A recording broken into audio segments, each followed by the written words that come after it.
ওম শান্তি। আজকের মূল্য তারিখ 19/6/2025।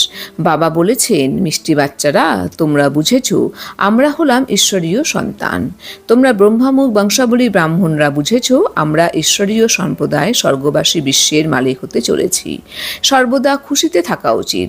সত্যযুগ হলো ঈশ্বরীয় সম্প্রদায়, কলিযুগ হলো আসুরি সম্প্রদায়। পুরুষোত্তম সঙ্গম যুগে আসুরি সম্প্রদায় পরিবর্তন হয়। এখন আমরা জেনেছি আমরা শিব বাবার সন্তান। সত্যযুগে নিজেকে কেউ ঈশ্বরীয় সন্তান বলবে না, সেখানে হয় দৈবী সন্তান। বাবা তাই বলেছেন, মিষ্টি বাচ্চারা, এখন তোমরা ঈশ্বরীয় সন্তান হয়েছ। তোমাদের মধ্যে কোনো আসুরি গুণ থাকা উচিত নয়। নিজের উন্নতি করতে হবে, গাফিলতি করবে না। বাবা তাই বলছেন যে বাচ্চারা, তোমরা কিন্তু এখন এই জ্ঞানের দ্বারাই জানতে পেরেছ যে তোমরা ঈশ্বরীয় সন্তান। স্বয়ং কিন্তু ঈশ্বর এসেই কিন্তু আমাদের সমস্ত রকমের অজ্ঞান অন্ধকার থেকে মুক্ত করে তিনি আমাদের নিজের পরিচয় সম্বন্ধে, উনার পরিচয় সম্বন্ধে অবগত করিয়ে তিনি আমাদের জানিয়েছেন যে আমরা হলাম উনার সন্তান, উনি আমাদের আত্মিক পিতা। তো আমরা হয়েছি এখন ঈশ্বরীয় সন্তান। আমাদের মধ্যে কিন্তু তাই এখন কোনো আসরে কিন্তু গুণ থাকা উচিত নয়। আমাদের কিন্তু এখন এই জ্ঞানের দ্বারা নিজের উন্নতি করতে হবে। এই বিষয়ে কিন্তু আমাদের কোনো সময় কোনো অবহেলা করে গাফিলতি করা উচিত নয়। প্রশ্ন, সঙ্গমযুগী ব্রাহ্মণ বাচ্চারা, তোমাদের কোন নিশ্চয় এবং নেশা রয়েছে?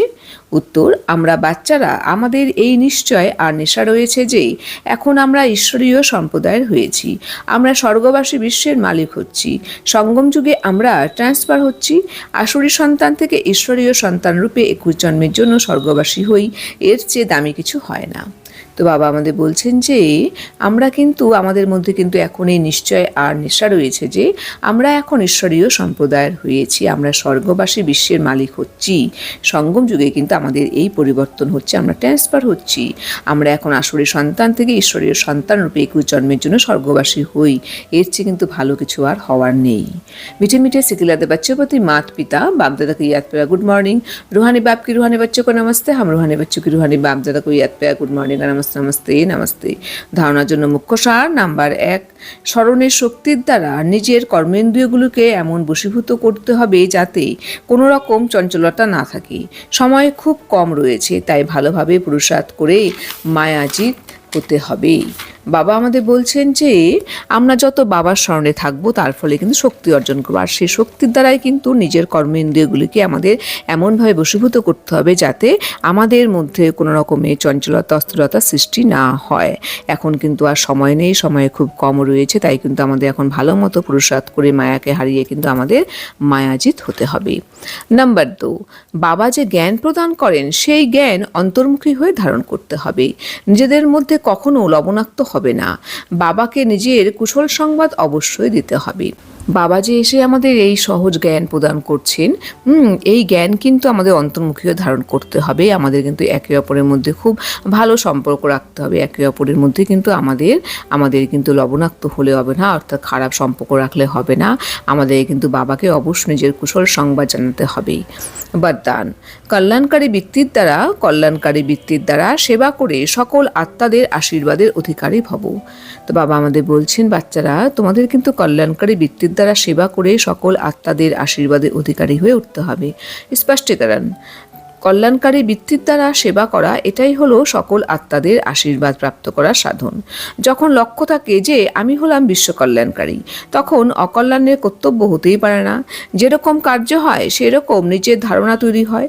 যদি কার্য স্মরণে থাকে তাহলে সদা করুণাময়, সদা মহাদানে থাকবে। প্রত্যেক কদমে কল্যাণকারী বৃত্তি থাকবে। আমিত্বভাব আসবে না, নিমিত্তভাব স্মরণে থাকবে। এই রকম সেবাধারীদের সেবা রিটার্নে সকল আত্মাদের আশীর্বাদের অধিকার প্রাপ্ত হয়ে যায়। তো বাবা আমাদের বলছেন যে কল্যাণকারী বৃত্তির দ্বারা সেবা করা এটাই হলো সকল আত্মাদের আশীর্বাদ প্রাপ্ত করার সাধন। তো বাচ্চারা, তোমরা যত কল্যাণকারী বৃত্তির দ্বারা সেবা করবে তার ফলেই তোমরা কিন্তু সকল আত্মাদের কিন্তু আশীর্বাদ প্রাপ্ত করতে অবশ্যই সক্ষম হবে। যখন লক্ষ্য থাকে যে আমি হলাম বিশ্ব কল্যাণকারী, যখন নিজেকে ভাববে যে আমি বিশ্ব কল্যাণকারী আত্মা, তখনই কিন্তু তোমাদের মধ্যে কোনো সময় কোনো কিন্তু অকল্যাণের কর্তব্য তোমাদের সংকল্পে আসবেও না এবং তোমরা সেটি কিন্তু কর্মে অ্যাক্টিভেট করবেও না। যেরকম কার্য হয়, সেই রকম নিজের ধারণা তৈরি হয়। তো তোমাদের যদি সেই কার্য স্মরণে থাকে যে আমি হলাম বিশ্ব কল্যাণকারী আত্মা, তাহলে কিন্তু তোমরা সর্বদা কিন্তু করুণাময় এবং তোমরা সর্বদা মহাদানী থাকবে। প্রত্যেকটি পদক্ষেপ তোমাদের কল্যাণকারী বৃত্তি থাকবে, আমিত্ব ভাব কিন্তু সেখানে আসবে না। তোমাদের নিমিত্ত ভাব নিয়ে তোমরা কিন্তু সেই কর্মকাণ্ড করবে। তো এই রকম যারা সেবাধারী, তো এইরকম সেবাধারীদের সেবা রিটার্নে কিন্তু সকল আত্মাদের আশীর্বাদের অধিকার প্রাপ্ত হয়ে যায়। স্লোগান: সাধনের আকর্ষণ সাধনাকে খণ্ডিত করে দেয়। তো বাবা আমাদের বলছেন, বাচ্চারা তোমরা কিন্তু কোনো রকম কোনো সাধনের প্রতি আকর্ষণ রেখো না, কারণ সাধনের আকর্ষণ কিন্তু সাধনাকে খণ্ডিত করে দেয়। ওম শান্তি।